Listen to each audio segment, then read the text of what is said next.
तो इससे previous video में हमने देखा कि जो फीमेल का जो रिप्रोडक्टिव साइकिल है उसको हम मेंस्ट्रुअल साइकिल भी कहते हैं और ये साइकिल सिर्फ और सिर्फ ह्यूमन की फीमेल यानी मादाओं में पाया जाता है और बाकी जो मैमल्स के फीमेल होती हैं उनमें मेंस्ट्रुअल साइकिल के बजाय एस्ट्रस साइकिल होता है।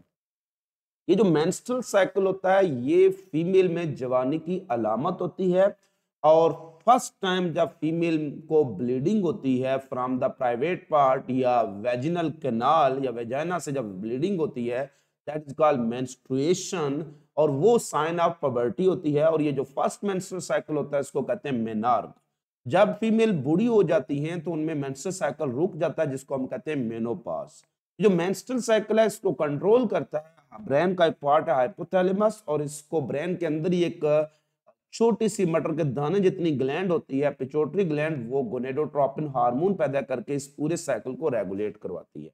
इस वीडियो में हम ज्यादा डिटेल में डिस्कस करेंगे कि मेंस्ट्रुअल साइकिल के इवेंट्स कौन कौन से हैं, इसका डिटेल मैकेनिज्म क्या है। तो बजाते खुद अगर हम देखें तो फीमेल रिप्रोडक्टिव साइकिल या मेंस्ट्रुअल साइकिल जो होता है मजीद इसके 2 साइकिल और 4 फेजेस होते हैं। तो ह्यूमन जो मेंस्ट्रुअल साइकिल है it is divided into 2 cycle. One is ovarian cycle जो ओवरी में होगा and other is uterine cycle जो यूट्रस में होगा। फिर इसके टोटल 4 फेजेस हैं जिनमें से 2 फेजेस का ताल्लुक ओवेरियन साइकिल से है और 2 फेजेस का ताल्लुक यूट्रीन साइकिल से। So menstrual cycle is a single cycle that consists of 2 cycle यानी 2 साइकिल पर मुश्तमिल है और ओवरऑल ये साइकिल यूट्रस में भी हो रहा होता है ओवरी में हो रहा होता है। तो जो ओवेरियन साइकिल है ये सिंक्रोनाइज्ड होता है टाइम के लिहाज से यूट्रीन साइकिल के साथ और इनके फेजेस पैरेलल चल रहे होते हैं। ओवेरियन साइकिल में एक फेज होता है फॉलिकुलर फेज और दूसरा होता है ल्यूटियल फेज। इन दोनों के दरमियान में क्या होती है ओवुलेशन एग का रिलीज आना होता है तो दोनों को सेपरेट काम करती है ओवुलेशन सेपरेट करती है। Ovarian cycle consist of 2 phases follicular phase जो पहला फेज है और दूसरा ल्यूटियल फेज। ये आपस में रिपीट होते रहते हैं जबकि यूट्रस के अंदर जो साइकिल चल रहा होता है वो प्रोलिफरेटरी फेज है और सिक्रेटरी फेज है। ये आपस में क्या कर रहे होते हैं वो अल्टरनेट चल रहे होते हैं। लिहाजा मेंस्ट्रुअल साइकिल के टोटल 4 फेजेस हो गए। फॉलिकुलर फेज जब ओवरी का फॉलिकुलर फेज चल रहा होगा तो यूट्रस का प्रोलिफरेटरी फेज चल रहा होगा और उसके बाद ओवुलेशन होगी। ओवुलेशन के फौरन बाद पोस्ट ओवुलेटरी फेज होगा ल्यूट्रल फेज ओवरी का और यूट्रस में सिक्रेटरी फेज होगा। अब टाइम के लिहाज से अगर हम देखें तो इन दोनों के दरमियान जो बाउंड्री लाइन है यानी मिड में क्या होता है वो ओवुलेशन होती है एग का रिलीज आना होता है। तो ओवुलेशन से पहले ओवरी अपने फॉलिकुलर फेज में होती है और इसी तरह से ओवुलेशन से पहले यूट्रस अपने प्रोलिफरेटरी फेज में होती है। ओवुलेशन के बाद जो होता है जो ओवरी अपने ल्यूट्रल फेज में चली जाती है जबकि यूट्रस अपने सिक्रेटरी फेज में चली जाती है। तो ये जो फॉलिकुलर फेज है और प्रोलिफरेटरी फेज ये पैरेलल चलते हैं जबकि ल्यूट्रल फेज और सिक्रेटरी फेज पैरेलल चलते हैं। अब हम जाते हैं इसकी डायग्राम की तरफ और वहां से एक्सप्लेन करेंगे। सबसे पहले ये नीचे रेफरेंस लाइन है ये जो सिंगल लाइन है इसमें हमने जो डेज लिखे क्योंकि नॉर्मल या एवरेज जो मेंस्ट्रुअल साइकिल है वो 28 डेज का होता है तो यहाँ पर 0 से लेकर 28 डेज हमने डिस्कस किए हैं जिसका रेफरेंस हमने 2 डेज रखा है यानी 0 से 2, 2 से 4, 4 से लेकर 28 डेज। अब इसमें फिर हम 2 फेजेस को 2 साइकिल को एट अ टाइम डिस्कस कर रहे होंगे। जो ये सेंट्रल लाइन है इसके अबव हम फॉलिकुलर फेज को डिस्कस करेंगे ओवरी के फेज को डिस्कस करेंगे फॉलिकुलर फेज और ल्यूट्रल फेज और ये नीचे जो फेज होंगे ये यूट्रस का फेज होगा प्रोलिफरेटरी और सिक्रेटरी फेज। क्योंकि कोई भी लेंथ ऑफ मेंस्ट्रुअल साइकिल है उसमें से 14 डेज माइनस करते हैं तो that is day of ovulation. तो जो नॉर्मल जो हमने यहाँ पर एवरेज मेंस्ट्रुअल साइकिल शो किया है वो 28 डेज का है तो ये 28 डेज में से 14 माइनस करें तो 14 days the day of ovulation तो ये मिड में आ जाएगा। 14 days the day of ovulation वो मिड में आ जाएगा। हर मेंस्ट्रुअल साइकिल की शुरुआत मेंस्ट्रुएशन से होती है और इसकी एंडिंग भी मेंस्ट्रुएशन से होती है। Menstruation mean bleeding. अब ये जो लाइन आपको नजर आ रही है ये यहाँ पर ये रेड लाइन जिसमें क्रैक बने हुए ये यूट्रस की जो एंडोमेट्रियम है उसकी थिकनिंग शो कर रहे हैं। टाइम के साथ साथ से यूट्रस की जो थिकनिंग है ये इसमें क्या सूरत हाल है कब ये टूट रही है तो यूट्रस जो होती है बच्चादानी उसकी सबसे जो इनर मोस्ट लेयर होती है वो सेल्स से मिलकर बनी होती है और उसमें ब्लड वेजल्स भी होती हैं। तो वो कभी थिक होती है, कभी थिन होती है, कभी टूट जाती है। जब रप्चर होती है तो उसमें से ब्लड वेसल टूटती है तो ब्लीडिंग स्टार्ट हो जाती है, जिसको मेंस्ट्रुएशन कहते हैं। तो जो मेंस्ट्रुअल साइकिल होता है वो स्टार्ट होता है विद मेंस्ट्रुएशन, यानी ये जो यूट्रस की इनर मोस्ट लेयर होती है एंडोमेट्रियम, ये रप्चर होती है, टूटती है। इसमें टूटने की वजह से सेल जो वो सारे के सारे जख्मी हो जाती है ये, और इसमें ब्लड वेसल भी रप्चर होती है और ब्लीडिंग शुरू हो जाती है। तो this bleeding is called menstruation. अब जब ये उसके बाद ये यूट्रस कंट्रैक्ट करती रहती है और सारी की सारी एंडोमेट्रियम को वो क्या कर लेती है, वो उखाड़ देती है, यानी उतार देती है। अब नेक्स्ट जो मेंस्ट्रुएशन के बाद first phase of menstrual cycle start हो जाएगा, जो कि यानी इसके डेज जो पहले कुछ एक हफ्ते तक ये तकरीबन चल रही होती है, मेंस्ट्रुएशन चल रही होती है। उसके बाद जो फर्स्ट इंपॉर्टेंट इवेंट स्टार्ट हो जाता है that is called proliferative phase, uterus का स्टार्ट हो जाएगा और ओवरी का फोलिकुलर फेज का। अब हम देखें कि फीमेल, हम अगर कंसिडर करते हैं कि फर्स्ट फीमेल है, उसका जिंदगी का पहला मेंस्ट्रुअल साइकिल है, तो फर्स्ट टाइम उसकी क्या होगी, ब्लीडिंग होगी और उसकी जो एंडोमेट्रियम जितनी भी बनी हुई थी वो टूट चुकी होती। जब ब्लीडिंग हो चुकी होती है तो ये है साइन ऑफ पबर्टी। उस वक्त एट पबर्टी हाइपोथैलेमस ब्रेन से रिलीज होगा गोनेडोट्रोपिन रिलीजिंग फैक्टर, वो जाके इंटीरियर पिट्यूटरी को स्टिमुलेट करेगा, तो वहां से क्या हार्मोन पैदा होगी, एफएसएच। तो at puberty female produce FSH. ये एफएसएच कहां एक्ट करती है, ये जाकर ओवरी में एक्ट करती है और स्टार्ट करवाती है follicular phase.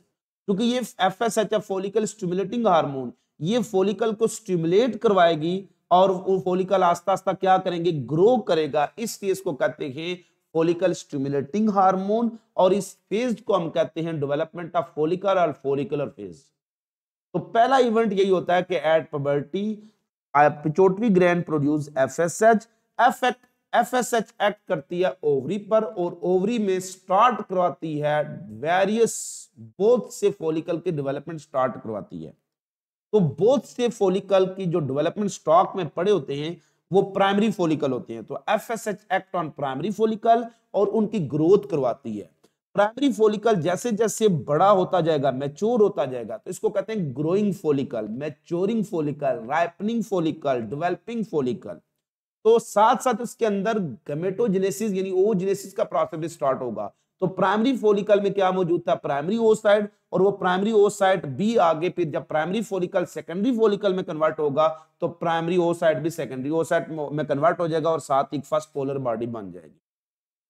So at puberty pituitary gland produce FSH. FSH act करती है on ovary and it start producing, yani it start the development of several primary follicle, but only one primary follicle, that is called dominant follicle, it grow along with its primary oocyte, जबकि remaining सारे rupture हो जाते हैं by a process called follicle atresia।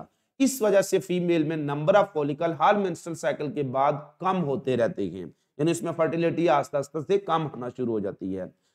सो ये जो follicle जो आस्ता आस्ता डेवलप हो रहा है इसको कहते हैं डेवलपिंग फॉलिकल, राइपनिंग फॉलिकल। ये प्राइमरी से सेकेंडरी में जाता है, सेकेंडरी से फिर ये टर्सरी में जाता है। जब ये टर्सरी में जाता है तो इसको कहते हैं मैच्योर फॉलिकल, टर्सरी फॉलिकल, इसको राइपन फॉलिकल या इसको एंट्रल फॉलिकल। इसमें ये कैविटी बन जाती है जो इसकी पहचान होती है। तो this is called as the mature follicle या एंट्रल फॉलिकल। ये पक चुका था, इसको किसने पकाया, फॉलिकल एफएसएच ने। अब एफएसएच किस पर अमल कर रही है, ओवरी पर। तो ओवरी किस किस स्टिमुलस में है, एफएसएच किस स्टिमुलस में है। तो क्या चीज डेवलप हो रही है, ये प्राइमरी फॉलिकल डेवलप हो रहा है। तो ये जो फॉलिकल होता है, growing follicle start producing hormone called oestrogen. Ovary under the stimulus of FSH start producing oestrogen. वो एक डेवलपिंग फॉलिकल है वो एस्ट्रोजन पैदा करता है। जैसे जैसे वो बड़ा होता जा रहा है, टाइम इधर से गुजरता जाता है, 2 से 4 दिन, 4 से 8, 8 से 10, तो जैसे जैसे टाइम आगे जा रहा है, 14 डेज की तरफ जा रहा है, तो फॉलिकल भी बड़ा होता जा रहा है। प्राइमरी से सेकेंडरी, सेकेंडरी से टर्सरी और मैच्योर हो जाता है। जैसे जैसे वो बड़ा हो रहा है वो ज्यादा से ज्यादा एस्ट्रोजन हार्मोन पैदा करता जा रहा है। तो एस्ट्रोजन हार्मोन एक्चुअली कहां से पैदा होती है, राइपनिंग फॉलिकल, डेवलपिंग फॉलिकल या follicle under the stimulus of FSH. ये एस्ट्रोजन क्या करती है, एस्ट्रोजन 2 काम करती है। एक तो एस्ट्रोजन वापस ब्लड के जरिए जाती है इंटीरियर पिट्यूटरी में और वहां पर एफएसएच की प्रोडक्शन बंद करवा देती है। तो oestrogen at one end act on the FSH और इसकी जो सिक्रीशन को बंद करवाती है।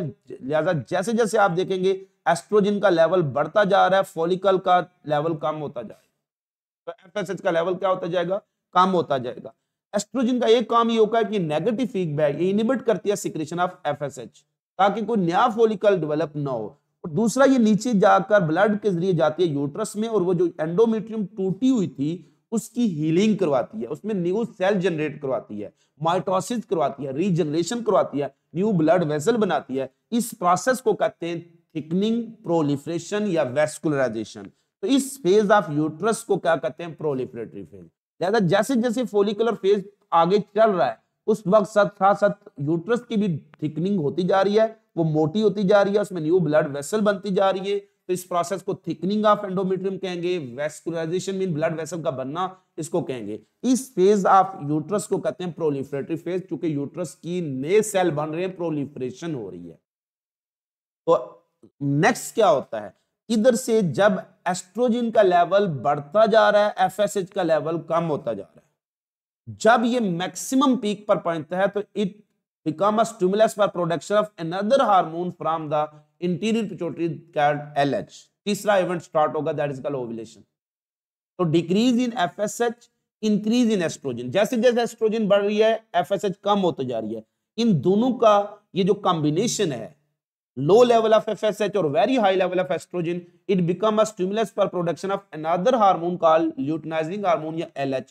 LH फिर क्या करती है, ब्लड के जरिए वापस आती है ओवरी पर, और ये जो मैच्योर फॉलिकल था इस पर एक्ट करती है और इसको तोड़ती है। ये फॉलिकल टूट चुका है, इसको कहते हैं रप्चरिंग ऑफ फॉलिकल। इसमें से ये छोटा सा फॉलिकल एग है, सेकेंडरी फॉलिकल जिसको oocyte कहते हैं, ये रिलीज होता है। तो this rupturing of follicle and release of egg is called ovulation. तो LH ब्रिंग अबाउट ओव्यूलेशन।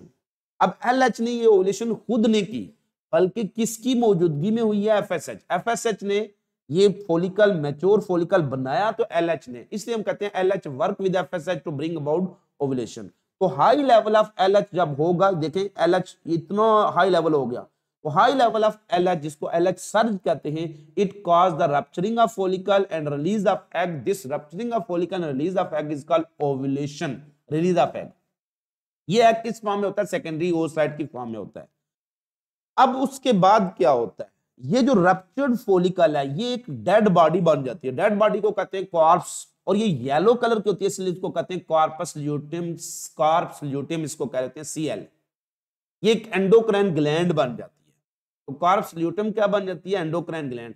तो ओव्यूलेशन जैसे ही हो जाती है तो कौन सा फेज टर्मिनेट हो जाता है, फॉलिकुलर फेज खत्म हो जाता है, और चूंकि कॉर्पस ल्यूटियम बन जाती है तो इस फेज को क्या कहते हैं, ओवरी किस फेज में चली जाती है, ल्यूटल फेज में चली जाती है। तो ओव्यूलेशन से पहले ओवरी किस फेज में थी, फॉलिकुलर फेज में थी, चूंकि फॉलिकल डेवलप हो रहा था एफएसएच के स्टिमुलस में। और फिर क्या हुआ, LH आई और उसने फॉलिकल को तोड़ दिया, और इससे क्या पैदा हुई, उसके बाद कॉर्पस ल्यूटियम उसका जन्म हुआ। इस फेज को कहते हैं ल्यूटल फेज। तो ये हार्मोन चूंकि इस कॉर्पस ल्यूटियम को येलो बनाती रहती है, कॉर्प्स मीन डेड बॉडी, उसको येलो डेड बॉडी बनाती है, इसलिए इसको कहते हैं this yellowing of corpus luteum is called luteinisation. इसलिए इस हार्मोन का नाम ल्यूटिनाइजिंग हार्मोन रखा हुआ है। अब इस तरफ से प्रोलिफरेटरी फेज भी खत्म हो जाता है। प्रोलिफरेटरी फेज में क्या हो रही थी, थिकनिंग हो रही थी, वेस्कुलराइजेशन होती, कौन कर रही थी, एस्ट्रोजन। एस्ट्रोजन कौन पैदा कर रहा था, ये जो राइपनिंग फॉलिकल है वो तो मर गया, फॉलिकल तो रप्चर हो गया, लिहाजा एस्ट्रोजन का लेवल सडनली ड्रॉप हो जाएगा आफ्टर ओव्यूलेशन। एस्ट्रोजन का लेवल ड्रॉप हो जाएगा। ये जो कॉर्पस ल्यूटियम है फिर ये पैदा करना शुरू कर देती है एक हार्मोन कॉल्ड प्रोजेस्टेरोन, जो ओवरी से पैदा होने वाली दूसरी हार्मोन है। तो ओव्यूलेशन से पहले एस्ट्रोजन पैदा होती है और ओव्यूलेशन के बाद प्रोजेस्टेरोन पैदा होती है। एस्ट्रोजन कौन पैदा करता है, डेवलपिंग फॉलिकल पैदा करता है, जबकि प्रोजेस्टेरोन कौन पैदा करती है, कॉर्पस ल्यूटियम पैदा करती है। अब कॉर्पस ल्यूटियम प्रोजेस्टेरोन पैदा करती है, और कॉर्पस ल्यूटियम की मैक्सिमम जो एज है वो 14 डेज है, अगर क्या नहीं होती, अगर फर्टिलाइजेशन ऑफ एग नहीं होती। अगर फर्टिलाइजेशन नहीं होती तो कॉर्पस ल्यूटियम की मैक्सिमम एज 14 डेज होती है, कम से कम 12 डेज और ज्यादा से ज्यादा 14 डेज। यानी इससे ज्यादा ये जिंदा नहीं रहेगी, ये मर जाएगी, बिल्कुल मुकम्मल तबाह हो जाएगी।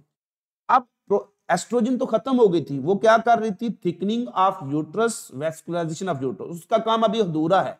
इसको मजीद ठीक कितना मोटा बनाना है वो प्रोजेस्टेरोन ने काम करना है। तो एस्ट्रोजन के अधूरे काम प्रोजेस्टेरोन शुरू कर देती है। और प्रोजेस्टेरोन क्या करती है, प्रोजेस्टेरॉन एफएसएच को भी बंद कर देती है और साथ एलएच को भी बंद कर देती है। एस्ट्रोजन ने देखें सिर्फ किसको बंद किया था, एफएसएच को, लेकिन प्रोजेस्टेरॉन एफएसएच को भी बंद करवाती है, यानी न्यू फॉलिकल को भी नहीं बनने देगी और साथ एलएच को भी बंद करवा देगी, ओव्यूलेशन भी नहीं होने देगी। इसलिए ये बर्थ कंट्रोल पिल होती है कि it inhibit the secretion of FSH as well as LH. अब ये जो प्रोजेस्टेरॉन हार्मोन है, ये दूसरा इसका टारगेट होता है, ये एक्ट करती है एंडोमेट्रियम पर और एंडोमेट्रियम के मैक्सिमम इतनी मोटा बना देती है उसको। क्यों? ताकि आगे बेबी की जो इस एग रिलीज हो चुका है, इन दिनों में डे ऑफ ओव्यूलेशन के प्लस माइनस जो 2 डेज मैंने बताया था, यहां पर अगर इंटरकोर्स हो गया, स्पर्म आ गए तो फर्टिलाइजेशन हो जाएगी और फर्टिलाइजेशन के बाद वो जायगोट और ब्लास्टोसिस्ट बनेगी और ब्लास्टोसिस्ट यहां पर इंप्लांट करेगा, इसको कहते हैं कंसेप्शन। तो ये जो प्रोजेस्टेरॉन है ये यूट्रस को तैयार करती है फॉर कंसेप्शन, ताकि आकर बेबी यहां पर अटैच हो जाए। जितनी ये थिक होगी बेबी को अटैच करने में हेल्प करेगी और प्लेसेंटा बनने में हेल्प करेगी। तो प्रोजेस्टेरॉन का ये काम होता है मैक्सिमम थिकनिंग ऑफ, एक तो ये एफएसएच और एलएच को बंद करती है और ओव्यूलेशन को सप्रेस करती है। दूसरा इसका टारगेट ये होता है कि ये यूट्रस पर अमल करती है और maximum thickening, vascularisation, prepare the uterus for conception और मेंटेन करती है प्रेगनेंसी। तो ये काम जो होता है इस फेज को, क्योंकि जब ये फेज चल रहा होता है तो यूट्रस इस खुशी में होती है कि अभी एम्ब्रियो आएगा, उसको खुराक भी देनी है। तो ये जो फेज प्रोलिफरेटरी फेज के बाद होता है इसको सिक्रेटरी फेज इसलिए कहते हैं कि इस फेज में यूट्रस में से प्रोटीनिशियस सिक्रेशन बढ़ जाती है। वो प्रोटीन सिक्रेशन क्यों है? ताकि आने वाले जायगोट या एम्ब्रियो को खुराक प्रोवाइड की जाए। तो इस फेज ऑफ यूट्रस को कहते हैं सिक्रेटरी फेज। लिहाजा जब ओवरी अपने ल्यूटल फेज में चल रही होती है तो यूट्रस अपने सिक्रेटरी फेज में चल रही होती है। जब ओवरी अपने फॉलिकुलर फेज में चल रही होती है तो यूट्रस अपने प्रोलिफरेटरी फेज में चल रही होती है। 14 डेज से पहले यूट्रस का प्रोलिफरेटरी फेज है और ओवरी का फॉलिकुलर फेज है। 14 डेज के बाद ओवरी का फॉलिकुलर फेज ल्यूटल फेज में कन्वर्ट हो गया और प्रोलिफरेटरी फेज सिक्रेटरी फेज में कन्वर्ट हो गया। So ovulation is the boundary line. Ovulation terminate करती है फॉलिकुलर फेज को, स्टार्ट करती है ल्यूटल फेज को। ओव्यूलेशन टर्मिनेट करती है यूट्रस में प्रोलिफरेटरी फेज को और स्टार्ट करती है सिक्रेटरी फेज। अब मैंने आपको बताया कि जब तक ये प्रोजेस्टेरॉन है ये यूट्रस को थाम के रखती है, संभाल के रखती है, इसको टूटने नहीं देती है, इसके सेल, इसकी ब्लड वेसल को रप्चर नहीं होने देती जब तक प्रोजेस्टेरॉन मौजूद है। प्रोजेस्टेरॉन कौन पैदा कर रहा है? ये कार्पस ल्यूटम पैदा कर रही है। प्रोजेस्टेरॉन कौन पैदा कर रहा है? कार्पस ल्यूटम पैदा कर रही है। तो कार्पस ल्यूटम जब तक है तब तक प्रोजेस्टेरॉन है और जब तक प्रोजेस्टेरॉन है तब तक फीमेल की जो यूट्रस है वो साबित है, वो टूटेगी नहीं, वो रप्चर नहीं होगी, वो मेंटेन रहेगी। तो प्रोजेस्टेरॉन का काम होता है इस यूट्रस के एंडोमेट्रियम को मेंटेन रखना। लेकिन मैंने कहा कि अगर फर्टिलाइजेशन नहीं होगी तो कार्पस ल्यूटम की मैक्सिमम एज कितनी है? 14 डेज। तो जैसे ही 14 डेज के बाद नेक्स्ट 14 डेज आएंगे, 28 डेज आएगा, फिर क्या होगा? क्योंकि अब फर्टिलाइजेशन नहीं हुई है, इंटरकोर्स नहीं हुआ तो उसके बाद फर्टिलाइजेशन नहीं हुई, जायगोट नहीं आया, इंप्लांटेशन नहीं हुई। तो जब तक इंप्लांटेशन नहीं होगी तो 14 डेज के बाद ये कार्पस ल्यूटम रप्चर हो जाती है, मर जाती है। ये व्हाइट डेड बॉडी में कन्वर्ट होती है जिसको कहते हैं कार्पस एल्बिकेन। पहले कार्पस ल्यूटम थी, येलो डेड बॉडी, अब ये कार्पस एल्बिकेन बन जाएगी। इसको रिग्रेसिव कार्पस ल्यूटम भी कहते हैं। ये मुकम्मल मर गई है। अब ये कार्पस ल्यूटम ये बाद में फैगोसाइटोस हो जाती है। हर साइकिल में ये नहीं बनती है और बाद में फैगोसाइटोस होती है। इसकी डेड बॉडी को फैगोसिटिक सेल खा जाते हैं। अब ये कार्पस ल्यूटम भी तबाह होगी। जैसे 14 के बाद नेक्स्ट 28 डेज होगा तो ये कार्पस ल्यूटम क्या हो जाएगी? मर जाएगी। इसका मतलब है प्रोजेस्टेरॉन भी क्या हो जाएगी? खत्म हो जाएगी। जैसे ही प्रोजेस्टेरॉन खत्म होगी तो एंडोमेट्रियम के ऊपर से सपोर्ट खत्म हो जाएगी। वो जो स्पॉन्जी एंडोमेट्रियम है वो सफर करेगी ब्रेकडाउन। तो दिस ब्रेकडाउन ऑफ एंडोमेट्रियम, इससे क्या होगा? ब्लड वेसल भी रप्चर होंगी। ने जो पुराने सेल्स हैं वो सारे सेल डेब्रीज और ब्लड डेब्रीज, ये रिलीज ऑफ ब्लड होगा, दैट इज कॉल्ड मेंस्ट्रुएशन। तो दोबारा से first day of menstrual cycle शुरू हो जाएगा, दैट इज कॉल्ड मेंस्ट्रुएशन। तो मेंस्ट्रुअल साइकिल स्टार्ट भी किससे हुआ? मेंस्ट्रुएशन से। एंड भी किससे हुआ? मेंस्ट्रुएशन से।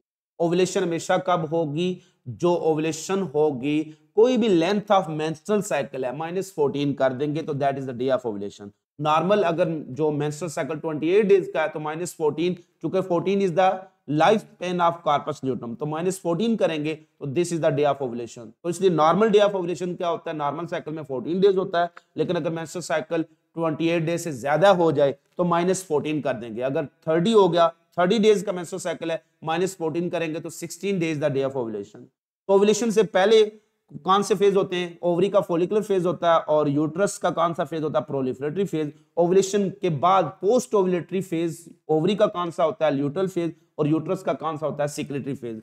5 से 2 जो फेजेस का टाइम आपस में मैच होता है, फॉलिकुलर फेज और प्रोलिफरेटरी फेज पैरेलल चलते हैं और ल्यूटल फेज और सिक्रेटरी फेज पैरेलल चलते हैं। प्री ओवुलेटरी हार्मोन कौन सी होती है? जो ओवरी से पैदा होती है वो एस्ट्रोजन है, और पोस्ट ओवुलेटरी हार्मोन जो यूट्रस से पैदा होती है वो प्रोजेस्टेरॉन होती है। तो this is the complete description of menstrual cycle. उम्मीद करता हूं कि आपको मेंस्ट्रुअल साइकिल से रिलेटेड तमाम इंफॉर्मेशन मिल गई होंगी। तो अगर आपको ये वीडियो पसंद आई है तो इसको लाइक जरूर कर दिया करें, और चैनल को अगर आपने सब्सक्राइब नहीं किया हुआ तो सब्सक्राइब कर दें, बेल आइकन को भी दबा दें ताकि आपको मेरी तमाम वीडियोस मिलती रहें। खुश रहिएगा, खुश रखिएगा, दुआ में याद रखिए।